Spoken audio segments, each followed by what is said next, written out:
మిత్రులారా నమస్తే, నేను మీ Prasad Murthy. Welcome to Pramu talks. ఈ మధ్య విడుదలైన చావా సినిమా మీరందరూ చూసే ఉంటారు. దాని మీద జరుగుతున్నటువంటి చర్చ, రగడ ఇదంతా కూడా వినే ఉంటారు. అది క్రమక్రమంగా సినిమా ప్రేమికులు నుంచి మత ప్రేమికుల దాకా వెళ్ళి, అటు నుంచి రాజకీయం దాకా వెళ్ళి, మొత్తానికి ఆ సినిమా మరొక రకమైనటువంటి చర్చకు దారితీసినటువంటి పరిస్థితి మనం ఇక్కడ చూస్తున్నాం. సో చాలామందికి చరిత్ర తెలీదు, చాలామందికి సత్యం తెలీదు. సామాన్యులైనటువంటి వాళ్ళే ఎక్కువ, మనలాంటి వాళ్ళు. అసలు చరిత్ర ఏంటి?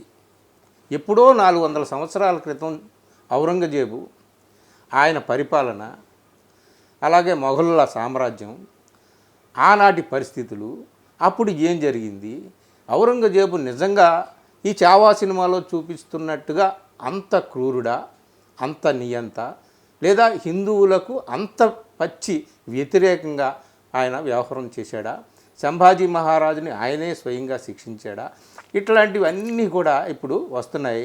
ఉద్వేగాలకు తావివ్వకుండా వాస్తవాలను తెలుసుకొని, చరిత్రకారులు ఏం చెప్పారో తెలుసుకొని, మనం మతాన్ని మతంలాగా, సినిమాని సినిమాలాగా, కళను కళలాగా చూస్తే మంచిది. అది అందరికీ శ్రేయస్కరం.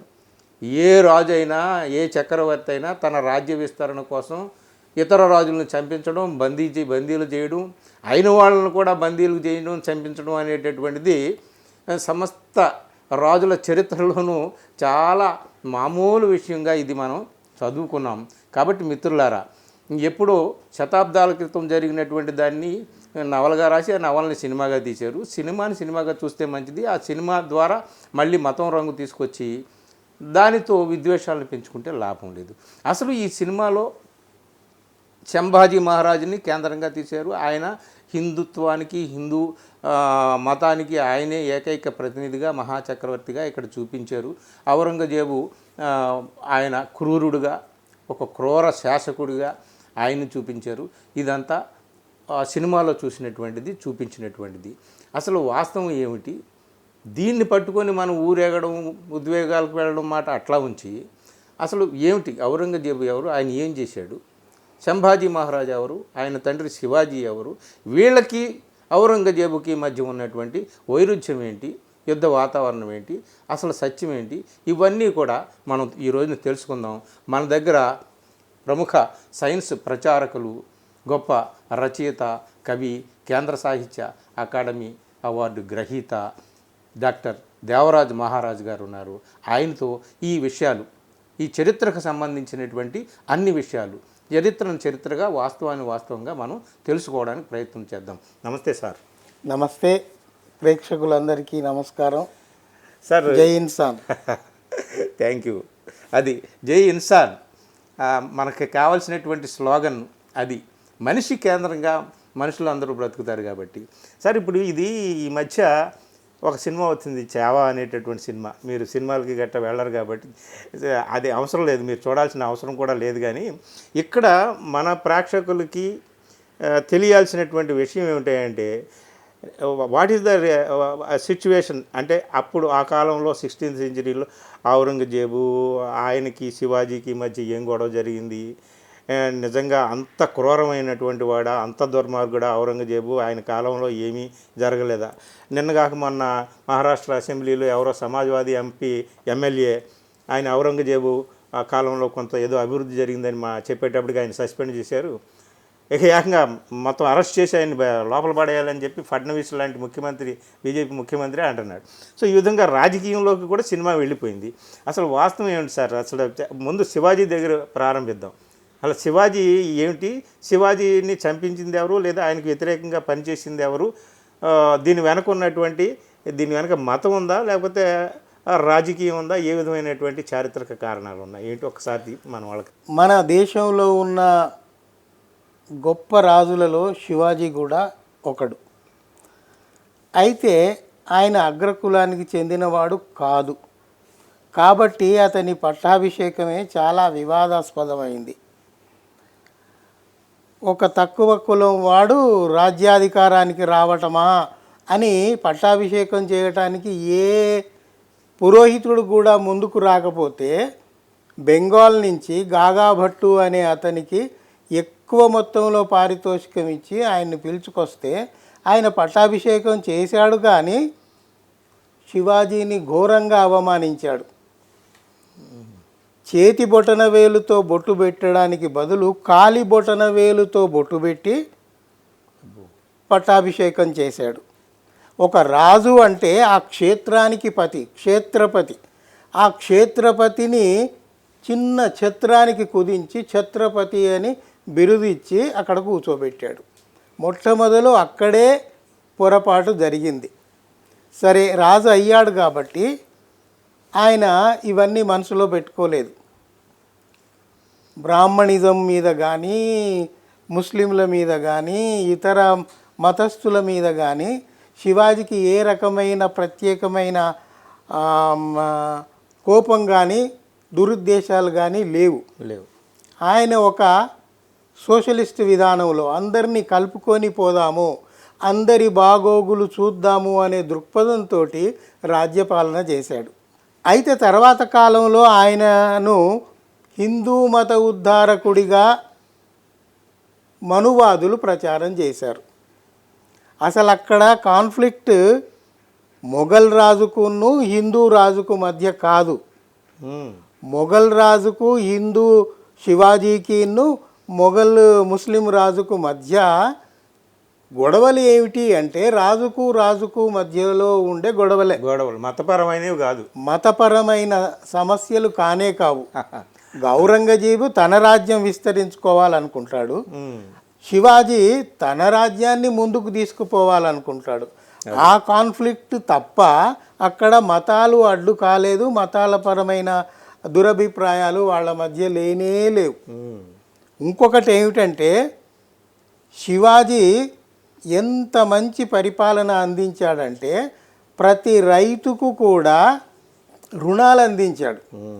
రుణాలు అందించి అన్నిటినీ ఒకటేసారి చెల్లించలేకపోతే 4-5 తడవలుగా కొద్దిగా తిరిగి చెల్లించుకోవచ్చు అనే సదుపాయం కలిగించాడు. ఈ రకమైన సంస్కరణలతోటి అందరినీ ఆయన ఇంకొక విషయం, ఇక్కడ మతము ప్రాధాన్యమైతే శివాజీ అంగరక్షకులంతా ముస్లిములు, శివాజీకి సలహాదారులంతా ముస్లిములు. చూడండి, మరోవైపు ఔరంగజేబు దగ్గరికి వస్తే ఔరంగజేబుకు కుడి భుజంగా ఉన్నవాడు జైపూర్ రాజు జైసింగ్, హిందువు. అక్కడేమో హిందువులు వాళ్ళ స్వంత లాభం కోసం మొఘలుల దగ్గర భజనలు చేస్తూ తిరిగారు. ఇక్కడ ఎవరింటితోటి భజన చేయించుకోలేదు శివాజీ ఏం చేశాడంటే ఆయనకు హిందూ ముస్లిం భేదాభిప్రాయాలు లేవు గనక తనకు ఆత్మీయంగా ఉండి తన మేలు కోరే వాళ్ళు ఎవరైతే వాళ్ళందరినీ దగ్గరికి తీసుకొని తనకు అంగరక్షకులుగా పెట్టుకొని తన దగ్గర సైన్యాధ్యక్షులుగా ఉంచుకున్నాడు. ఇంకొకటి ఏమిటంటే ఆ రోజుల్లో అగ్రవర్ణం వారికే ఈ గఢ్ అంటాం కదా, కోటలు, వాటి ఇన్ఛార్జీలుగా వాళ్లను మాత్రమే ఉంచేవాళ్ళు అంతకుముందు. శివాజీ వచ్చిన తర్వాతే నిమ్న జాతుల వారైనా సరే ప్రతిభ ఉంటే, వాడి దగ్గర నేర్పరితనం ఉంటే వాడికి ఆ కోటను అప్పగించి వాడిని అక్కడ ఇన్ఛార్జిగా పెట్టి పనులు చేయించుకున్నాడు. ఇక్కడ మనకు అర్థమయ్యేది ఏమిటంటే ప్రజారంజకమైన పాలన శివాజీ అందించాడు. ఒకటి, హిందూ ముస్లిం భేదాలు అతను చూడలేదు. 2, తరువాత మొఘలులకు శివాజీకి వచ్చిన తేడాలు ఏమైనా అవి రాజకీయమైనవి, తర్వాత ఒక రాజుకు మధ్య ఉండే ఘర్షణలు తప్ప మరొక మతపరమైన ద్వేషాలు కాదు.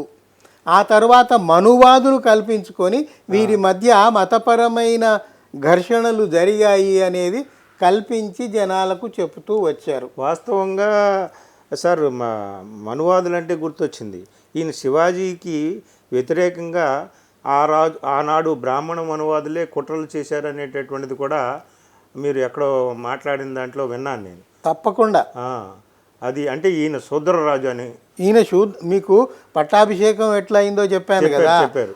ఆ కోపము, ఆ కోపంతో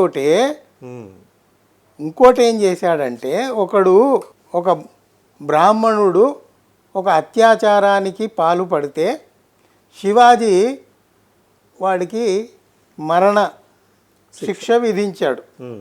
వీడు చిన్న జాతివాడు రాజు కావటమే ఎక్కువ అంటే వీడు బ్రాహ్మడికి శిక్ష వేస్తాడా? మనుస్మృతి ప్రకారము ఆ అర్హత కింది జాతి వారికి లేదు. బ్రాహ్మణుడికి శిక్ష వేసే అంత అది ఒక శూద్రుడైన శివాజీకి ఎట్లా ఉంటుంది అని వీళ్ళు అందరూ శివాజీ మీద పగబట్టారు. పగబట్టి వెళ్ళి ఔరంగజేబు దగ్గర భజనలు చేసి ఔరంగజేబుకు ప్రసన్నులై ఆయనకు సహాయపడుతూ శివాజీ యొక్క విషయాలు అక్కడ చేరుస్తూ, తర్వాత శంభాజీ యొక్క అలవాట్ల గురించి, అతడు తిరిగే చోట్ల గురించి తీసుకుపోయి ఔరంగజేబుకు చెబుతూ, ఇలా గూఢచారులుగా పనిచేసి మొఘలులకు భజన చేసిన వారు బ్రాహ్మణులు, పీష్వాలు. ఆ రోజు పీష్వాలు అనేవాళ్ళు, ఆ పీష్వాలు. ఇంకొకటి ఏమిటంటే ఇక్కడ మనం చాలా ముఖ్యంగా చెప్పుకోవాలి, అసలు శంభాజీని రాజుగా అంగీకరించకుండా అతన్ని పక్కకు నెట్టేసి శివాజీ ఇంకో భార్య కొడుకు రాజారాం అని ఉన్నాడు.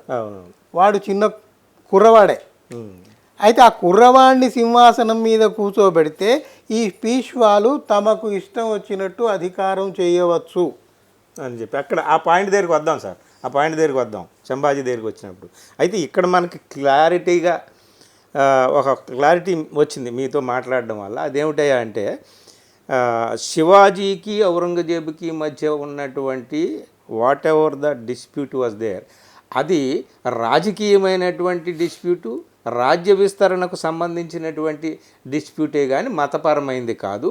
ఎందుకంటే శివాజీ ఆస్థానంలో ముస్లింలు చాలా కీలకమైనటువంటి దాంట్లో ఉన్నారు, ఔరంగజేబు ఆస్థానంలో హిందువులు చాలా కీలకమైనటువంటి స్థానంలో ఉన్నారు. కాబట్టి ఔరంగజేబు శివాజీ హిందువు కాబట్టి, ఆయన హిందూ నాయకుడు కాబట్టి ఆయన్ని సంహరించాలి, బంధించాలి, ఆయన రాజ్యాన్ని ఆక్రమించాలి అనేటటువంటిది ఆ మతపరమైన ఉద్దేశంతో జరగలేదు. అయితే వీళ్ళిద్దరి మధ్య ఈ రాజ్యపరమైనటువంటి ఏదైతే వైరం ఉందో దాన్ని ఇంకా పెంచడానికి ఈ శివాజీ చుట్టూ ఉన్నటువంటి ఈ శివాజీ శూద్రరాజు కాబట్టి ఆయనకి వ్యతిరేకంగా పనిచేసినటువంటి ఆనాటి బ్రాహ్మణ పేష్వాలు ఆ శక్తులు బాగా పనిచేసాయనేటటువంటిది ఒక చారిత్రకమైనటువంటి సత్యాన్ని ఈరోజు చెప్పుకున్నాం. అయితే సార్ ఇక్కడ ఇప్పుడు నెక్స్ట్ శివాజీ కొడుకు శంభాజీ ఉన్నాడు. ఆ శంభాజీ మహారాజునే ఇప్పుడు బాగా హిందూ నాయకుడు, బాగా ప్రతినిధి, ఆయన వీరుడు శూరుడు, ఔరంగజేబు క్రూరుడు అని చెప్పి వీళ్ళు చూపించారు. ఇదేదో గొడవ జరుగుతుంది. అయితే ఇప్పుడు మీరు ఇందాక చెప్పినట్టుగా నిజంగా ఈ శంభాజీని చంపించడంలో ఔరంగజేబు పాత్ర ఎంత, ఆయన వెనకే ఉంటూ ఆయన చుట్టూ ఉంటూ చేసినటువంటి వీళ్ళ పాత్ర ఎంత, ఇది కొంచెం మీరు చెప్పండి సార్. పీష్వాల పాత్రనే అధికంగా ఉంది ఇక్కడ. ఎందుకు అంటే ఇంకా విషయాల్లోకి పోయే ముందు నేను ఒక్కటి గుర్తు చేయదలుచుకున్నాను. సామాన్య జనం అందరూ చూసుంటారు, శివాజీ ఆ భవానీదేవి నుండి కత్తి తీసుకోవటం, భవానీ కత్తి శివాజీకి ప్రసాదించటం అనేది ఆ ఫోటో చాలామంది చూసుంటారు. ఆయనేమో ఆ భవానీకి నమస్కరిస్తూ ఆ కత్తిని స్వీకరిస్తున్న పటాలు చాలామంది ఇళ్లల్లో ఉంటాయి. అది భవానీ ప్రత్యక్షం కావటము, ఖడ్గాన్ని ప్రసాదించటము మనువాదులు కల్పించి ప్రచారం చేసిన కట్టుకథ. ఏ భవానీదేవి ఏ శివాజీకి ప్రత్యక్షం కాలేదు. మరి ఆ ఖడ్గం ఎక్కడిది? ఆ ఖడ్గం ఇప్పుడు లండన్ మ్యూజియంలో ఉంది ఇప్పటికీ. ఆ ఖడ్గం ఎక్కడిది అంటే అది స్పెయిన్లో తయారైంది. ఓకే, స్పెయిన్లో తయారైంది. ఆ ఖడ్గం మీద పొడి అక్షరాలు కొన్ని ఉన్నాయి. ఆ పొడి అక్షరాల్ని చరిత్రకారులు పరిశీలకులు మొత్తం చూసి ఇది ఇక్కడి ఖడ్గం కాదు, ఇది స్పెయిన్లో తయారై భారతదేశానికి వచ్చింది. ఆయనకు ఒక చోట ఒక నిటారుగా ఒక కత్తి కనబడింది. పోర్చుగీసు వారి నౌక కొల్లగొట్టబడితే అందులో నుంచి ఒక కత్తి వచ్చింది. అది చాలా బాగుంది. అట్లాంటి విశాలమైన పొడవైన కత్తిని తన సైనికులకు తయారు చేయిద్దామని ఆయన ప్రయత్నాలు చేసి డచ్కు మిగతా దేశాలన్నిటికీ వర్తమానం పంపితే వాళ్ళు ఎవరు చేయలేకపోయారు. స్పెయిన్ వాళ్ళు మేము తయారు చేసి ఇస్తామని చేసిచ్చారు. అప్పుడు ఏమైంది అంటే, మీరు అన్ని దేశాల వాళ్ళని కాదని మాకు ఆర్డర్ ఇచ్చారు కాబట్టి అన్ని వందల వేల కత్తులు తయారు చేసి సైన్యానికి అందించాడు. పైగా ఆ సంతోషంలో శివాజీకి ప్రత్యేకంగా మణులు, రత్నాలు, వైడూర్యాలు పొదిగిన ఒక ప్రత్యేకమైన కత్తిని తయారు చేసి బహూకరించారు. అదే కత్తి ఇప్పుడు లండన్ మ్యూజియంలో ఉంది. అది ఏ భవానీ ఇచ్చింది కాదు. ఇది ఎందుకు గుర్తు చేస్తున్నానంటే, మనువాదులు వాస్తవంలో నుంచి మనల్ని పక్కదారి పట్టించడానికి కట్టుకథలు ఎట్లా కల్పిస్తారు అని గుర్తు చేయడానికి మాత్రమే నేను ఇది చెప్పాను. ఇకపోతే శంభాజీ దగ్గరికి వద్దాం. శంభాజీ కొన్ని అవలక్షణాలు, దుర్గుణాలు ఉండటం సహజం. ఆయన తాగుబోతు అని అన్నారు, అమ్మాయిల వెంట తిరుగుతాడు అనేది. అయితే ఆయన టీనేజ్లో ఉన్నప్పుడు శివాజీ అతన్ని కట్టడి చేయడానికి ఒక కోటలో కొన్ని రోజులు బంధించాడు అనేది కూడా చరిత్రలో ఉంది. ఇవన్నీ నేను నాకు దోచిన సమాచారం ఏమి కాదు. అర్థర్ అలీ అని ఒక ఆయన ఔరంగజేబు కోర్టులో జరిగిన విశేషాలతో పుస్తకం రాశాడు. మన తెలుగువాడే పఠాభి సీతారామయ్య పేరు అందరికి తెలిసే ఉంటుంది.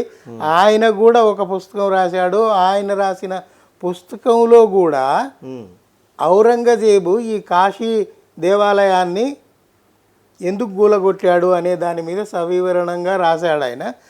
కావలసిన వాళ్ళు చదువుకోండి. ఇవే కాదు, రామ్ పున్యాని రాశాడు, ఝా రాశాడు, డికే ఝా రాశాడు. వీళ్ళందరూ ప్రసిద్ధ చరిత్రకారులు. వాళ్ళు రాసినవి, వాళ్ళ ఉపన్యాసాలలో చెప్పిన అంశాలని మనం పరిగణలోకి తీసుకోవాలి. ఎవడో వాట్సాప్లో పిచ్చి మెసేజ్లు పంపితే వాటిని ఫాలో అయిపోయి ఓహో ఇదేనా అనుకోవటము పొరపాటు.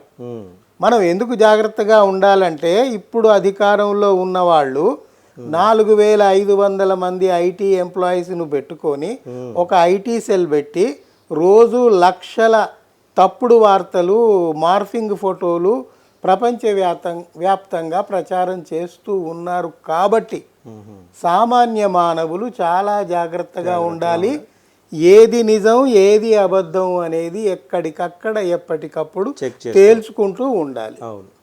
అయితే మీరు ఇందాక శంభాజీ ప్రసక్తి తెచ్చారు. శంభాజీని పట్టించింది ఎవరు? మనువాదులే, పీష్వా మంత్రులే.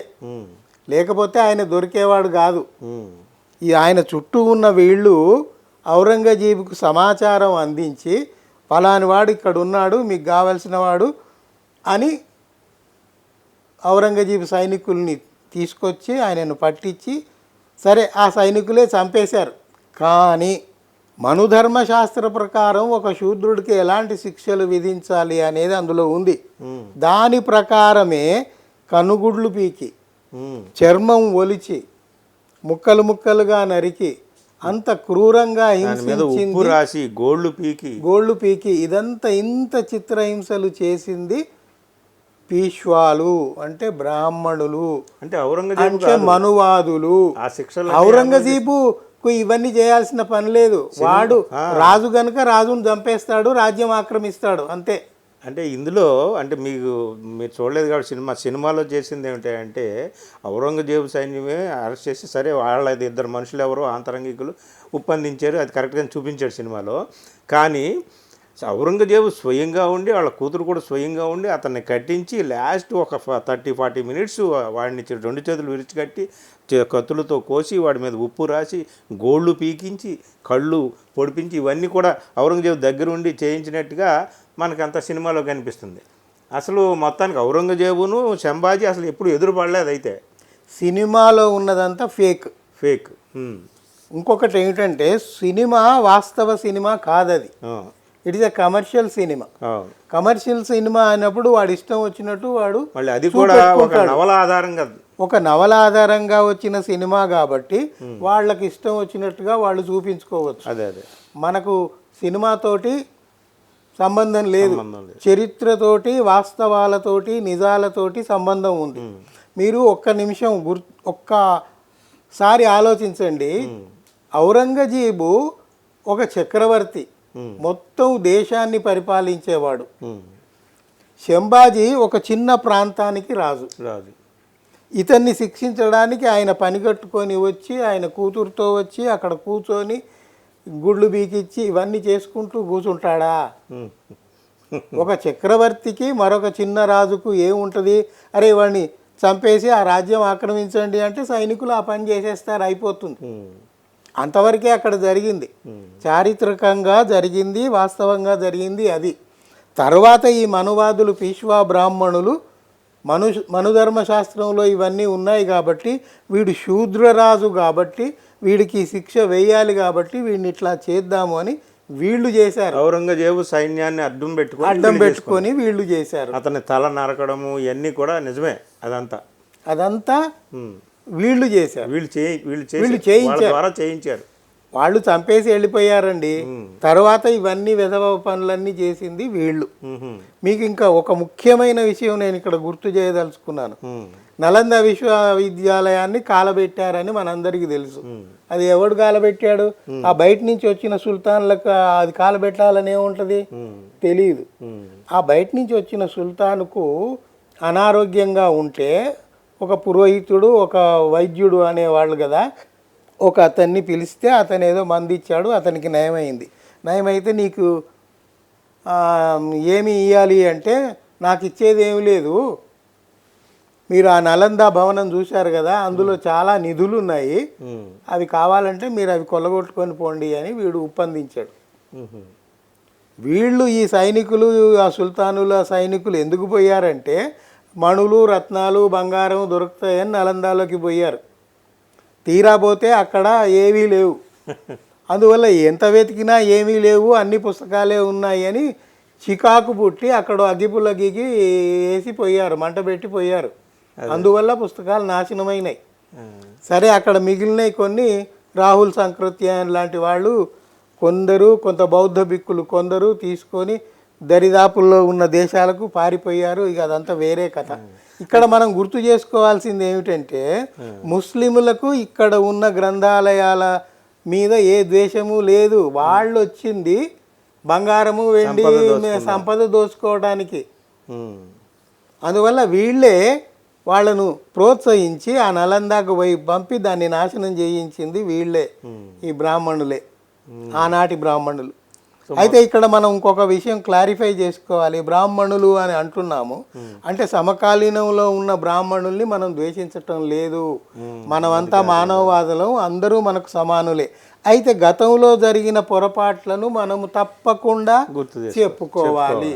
వాడు తప్పుడు పనులు చేసిన వాడు ఎవడైనా మనము వాటి గురించి సమీక్షించుకోవాలి. అది వాడికి పరిమితమైందే అంతే. అదే ఇప్పుడు ఔరంగజేబు క్రూరుడైనా, ఔరంగజేబు హిందువుల దేవాలయాలు వీటిని ధ్వంసం చేసినా ఏం చేసినా అది ఔరంగజేబుకి సంబంధించినటువంటి వ్యవహారమే. కానీ ఔరంగజేబు ఏ మతానికి చెందినవాడో ఆ మతానికి చెందిన వాళ్ళు అందరూ కూడా క్రూరులు దుర్మార్గులు అని చెప్పడం, ఆ విధమైనటువంటి చూపు, ఆ విధమైనటువంటి ప్రచారం, రూమర్స్ స్ప్రెడ్ చేయడం అనేది కరెక్ట్ కాదు. ఇప్పుడు మీరు చక్కటి మాట చెప్పారు.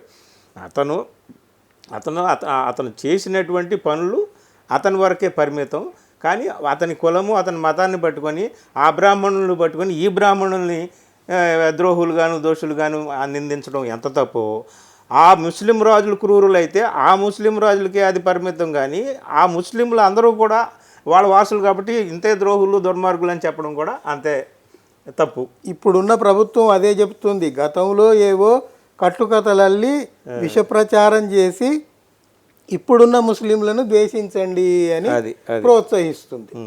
ఇంకొకటి మీకు పట్టాభి సీతారామయ్య పేరు ఇందాక చెప్పాను. ఆయన రాసిన పుస్తకంలో ఔరంగజేబు ఈ కాశీ దేవాలయాన్ని ఎందుకు కూలగొట్టించాడు అంటే ఇక్కడ కొంతమంది బ్రాహ్మణులు చేరి ఔరంగజేబుకు వ్యతిరేకంగా కొన్ని కుట్రలు పన్నుతున్నారు అని తెలుసుకొని అట్లా, ఎందుకంటే అందులోకి ముస్లింలు బోరు, అది హిందూ దేవాలయం కాబట్టి ముస్లింలు బోరు కాబట్టి అక్కడ లోపల.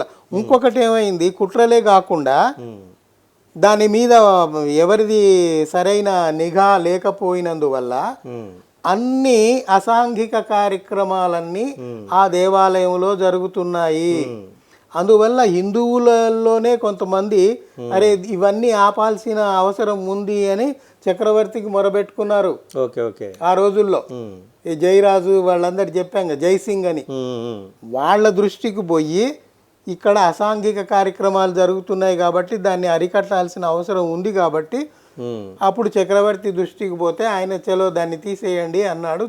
అట్లా అది ఒక్కటి చూపెట్టి ఆయన దేశంలోని దేవాలయాలన్నీ కూరగొట్టాడు అనేది ప్రచారం చేస్తున్నారు. అది తప్పు. ఔరంగజేబు అగ్రహారాలు ఇచ్చి, నిధులు ఇచ్చి, వెండి బంగారాలు ఇచ్చి పెంచి పోషించిన దేవాలయాలు చాలా ఉన్నాయి. ఆ ద్వారకాలో కృష్ణుడి దేవాలయం అయినా, ఆ కామాక్షి దేవాలయం అయినా ఒరిస్సాలో, వీటన్నిటినీ ఒక 10-20 దేవాలయాలకు ఆయన జీవం పోశాడు. ఇంకొకటండి, ఏ మనిషి అయినా కూడా పూర్తి క్రూరుడు, పూర్తి మంచివాడు, పూర్తి మెతకవాడు అనేది ఉండదు. ప్రతి మనిషిలో అనేక రకమైన ఛాయలు ఉంటాయి. ఎక్కువ ఏది ఉంటే వాడిని మనం అట్లా తీసుకుంటాం. అబ్బో వాడు వాడు మహాకోపిష్టి అంటాం. అంటే ఆయన తండ్రిని బంధించి జైల్లో పెట్టి అన్నను చంపించి ఇట్లాంటివన్నీ చేశాడు, అందుకని వాడు క్రూరుడు అని చెప్తున్నాడు. ఇదంతా నిజమే కావచ్చు. అయితే సంభాజీ కూడా ఆ తమ్ముడిని ఏదో బంధించడమో చంపించడం ఏదో చేశాడని అని అంటారు. అది కూడా రాజ కుటుంబాల్లో అవన్నీ సహజము. వాడు ముస్లిం రాజైనా, అది హిందూ రాజైనా, వాడి వాడి వాడి యొక్క అస్తిత్వాన్ని చూపెట్టుకోవటానికి, వాడు రాజ్యాధికారం సంపాదించుకోవటానికి రాజ కుటుంబాల్లో ఇవి సహజంగా జరిగేవే. అది అందులో అక్కడ ఔరంగజేబు చేశాడు, తండ్రిని బంధించాడు, వాడు దారాషికోను అది చేశాడు అంటే వాడు రాజకుటుంబంలో అవి జరిగినాయి అప్పుడు. అందువల్ల అక్కడ జరిగినాయి, ఇక్కడ జరిగినాయి, హిందూ రాజులలో కూడా ఎన్నో జరిగినాయి. అవును. ఇక్కడ మీకు ఇంకొక విషయం చెప్పాలి, మన హైదరాబాద్కు సంబంధించింది. గోల్కొండ ప్రాంతంలో ఒక మసీదును ఔరంగజేబు కూలగొట్టించాడు. ఎందుకండి? దేవాలయం కాదు కదా, మసీదు కదా, ముస్లిందే కదా. ఇక్కడ ముస్లింల పాలన ఉంది, ఆయన ముస్లిము, మరి ఎందుకు కూలగొట్టించాడు అంటే అది రాజుకు మధ్య ఉన్న ఒప్పందం ఎక్కడైతే దెబ్బతింటుందో అక్కడ ఈ దాడులు అవుతాయి. అప్పుడు ఇక్కడ తానీషా ఉన్నప్పుడు 3 ఏళ్లుగా ఈయన కట్టాల్సిన కప్పం చక్రవర్తికి కట్టకపోతే గూఢచారులను పంపి అరే వాడి నిధులు ఎక్కడున్నాయో ఎతకండి అంటే వాళ్ళంతా ఎతికి ఏం చెప్పారంటే గోల్కొండ మసీదు ఉంది సార్, అక్కడ ఆ మసీదు కింద నిధులు ఉన్నాయి అంటే దాన్ని కూలగొట్టి అవన్నీ పట్టుకురండి అన్నాడు. ఎందుకంటే తనకు రావాల్సిన డబ్బు రావట్లేదని. ఇక్కడ మనం ఏం అర్థం చేసుకోవాలి, రాజుకు మధ్య జరిగిన ఘర్షణే తప్ప మతాలకు మధ్య జరిగిన ఘర్షణ కాదు. ఇప్పుడు మతాలే అంటే ఔరంగజేబు వదిలేయచ్చు కదా ఈ ముస్లిం ప్రాంతాన్ని, తానిషాను వదిలేయలేదు కదా. అందువల్ల ఇది మత సమస్య కానే కాదు. ఈ మత సమస్యగా చేసి సామాన్యుల్ని భయపెట్టి వాళ్ళకు అనుకూలంగా పరిస్థితుల్ని మార్చుకోవడానికి పని చేస్తుంది ఎవరు అంటే ఇప్పుడు అధికారంలో ఉన్న ప్రభుత్వం వారు. అందువల్ల వాళ్ళు ఇట్లాంటి సినిమాలు కూడా ప్రోత్సహిస్తారు. కేరళ ఫైల్స్ అంటారు, కాశ్మీర్ ఫైల్స్ అంటారు, పద్మావత్ అంటారు, ఎన్ని బోలెడు వచ్చినాయి కదా సినిమాలు. అంతే ఇప్పుడు అంటే వాళ్ళ రాజకీయంగా మతాన్ని వాడుకోవడమే కాదు, కళల్ని కూడా రాజకీయం కోసం వాడుకుంటారు. అన్ని రకాల వాళ్ళు అన్నిటినీ వాడుకుంటారు. అది చాలా థ్యాంక్ యూ సార్, మంచి మాటలు చాలా విషయాలు చెప్పారు. మిత్రులారా, ఇక్కడ మనం గమనించాల్సింది ఏమిటి అంటే రాజులు రాజ్య విస్తరణ కాంక్షతో ఉంటారు. వాళ్ళ రాజ్యాలను కాపాడుకోవడం అనేటటువంటిదే వాళ్ళ మెయిన్ ఎజెండా ఉంటుంది. ఇక్కడ కులము మతము అనేటటువంటిది సెకండరీ. కాకపోతే ఆ రాజు ఏ మతానికి చెందినవాడో వాడు క్రూరుడైతే ఆ మతానికి చెందిన వాళ్ళందరూ క్రూరులు. ఆ రాజు ఫలానా మతానికి చెందినవాడైతే ఆ మతానికి చెందిన వాళ్ళందరూ కూడా మంచివాళ్ళు. వ్యక్తులను బట్టి కాదు, వాళ్ళందరూ కూడా ప్రపంచ చరిత్రలో రాజుల చరిత్ర అంతా చూస్తే అంతా రక్తసిక్తమే కదా. మన శ్రీశ్రీ అన్నట్టు ఏ దేశ చరిత్ర చూసినా ఏమున్నది గర్వకారణం, నరజాతి చరిత్ర సమస్తం రణరక్త ప్రవాహ సిక్తం. పరపీడన పరాయణ. ఒక రాజు మరొక రాజును ఖండించడం, దండించడం, ఏరులై ప్రవహించింది రక్తం అంతా కూడా చరిత్ర పొడవునా. ఇది మనందరికీ తెలుసు. ఇది సంభాజీకి ఔరంగజేబుకి మధ్యన ఉన్న గొడవైనా, శివాజీకి ఔరంగజేబుకి మధ్యన ఉన్న గొడవైనా, ఏదైనా సరే ఆ ఇద్దరు రాజులకు సంబంధించినటువంటి గొడవగా మనం చూడాలి తప్ప దాంట్లో రెండు మతాలకు సంబంధించినటువంటి గొడవగా చూసి ఇప్పుడు శతాబ్దాల క్రితం జరిగినటువంటి దాన్ని తీసుకొచ్చి ఇప్పుడు మన మధ్య విద్వేషాలను రెచ్చగొట్టుకోవడం అనేటటువంటిది మంచిది కాదు. అలాగే చరిత్రను తెలుసుకునేటప్పుడు ఒక రాజు కొన్ని దుర్మార్గాలు చేయొచ్చు, దౌర్జన్యాలు చేయొచ్చు, చాలా మంచి పనులు కూడా చేయొచ్చు. మనవాడైతే మంచి పనులు లెక్కించి దుర్మార్గాలు దౌర్జన్యాలు వదిలేయడం, పరాయవాడైతే వాళ్ళ దుర్మార్గాలు దౌర్జన్యాలే లెక్కించి మంచి పనులన్నింటినీ వదిలేయడం, ఇదంతా కాదు. ఇది మిత్రులారా, కళ ఏమిటి, చరిత్ర ఏమిటి, సత్యం ఏమిటి, రాజులు ఏమిటి, రాజ్య విస్తరణ కాంక్ష ఏమిటి, వీటన్నిటినీ కూడా దృష్టిలో పెట్టుకొని మనం చూడాలి. ఇప్పుడు ఈ సినిమా అనేటటువంటిది, చావా సినిమా అనేటటువంటిది, ఇది ఈ సినిమా కళను దాటి, మతాన్ని దాటి రాజకీయంలోకి కూడా వచ్చింది. ఇప్పుడు మహారాష్ట్రలో సమాజ్వాదీ పార్టీ ఎంపీ ఔరంగజేబు కాలంలో అభివృద్ధి కూడా జరిగిందన్నాడు. 24% జీడిపి ఉంది అప్పుడు అని అన్నాడు. దాన్ని పట్టుకొని మహారాష్ట్ర ముఖ్యమంత్రి ఫడ్నవీస్ ఆయన అరెస్ట్ చేయాలని చెప్పి గొడవ. ఇందులో మళ్ళీ ఆ ఎన్డీఏలోనే ప్రకంపనలు మొదలయ్యాయి. జనతాదళ్ యు అది ఎన్డీఏలో భాగస్వామి.